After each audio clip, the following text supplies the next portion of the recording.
Hello, everyone. Welcome to part two of the three-part series. In part one, we examined the growing demand for legal process outsourcing in the global legal context. In this video, we will examine the problems and critical issues associated with this model. Groups most affected by LPO providers are law graduates and junior associates.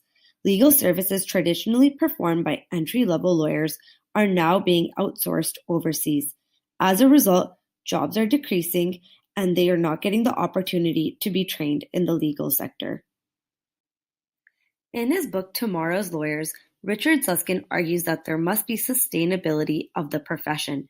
Therefore, given the effects of LPO on recruitment of junior lawyers, law firms should reconsider entry-level work to ensure that law graduates and lawyers are employed. Confidentiality is a major concern in outsourcing legal work because it involves disclosure of client confidential information to LPO providers located overseas. Therefore, it is extremely important that informed consent is obtained from clients prior to outsourcing legal work. Further, LPO services may run the risk of being subject to cybercrime, electronic fraud, data hackers, and identity theft.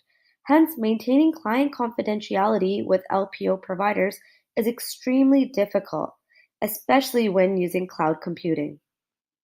Another risk of legal outsourcing overseas is associated with cultural and environmental gaps.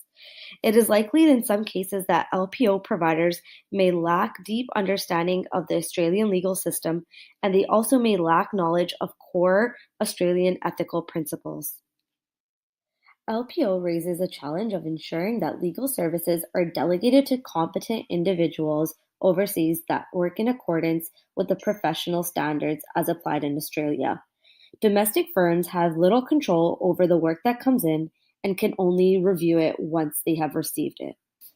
Therefore, if work provided is unacceptable, the domestic firm will be held liable and accountable, given that LPO providers are not bound by Australian conduct rules. Further, outsourcing legal work overseas may actually end up costing firms more than they anticipated due to hidden costs. These costs are associated with business consultants, project management, quality control, operational costs, and keeping in mind profit margins of LPO providers. Lastly, legal outsourcing overseas raises many ethical issues concerning working environments, wages, adequate pay, mental health, and wellness.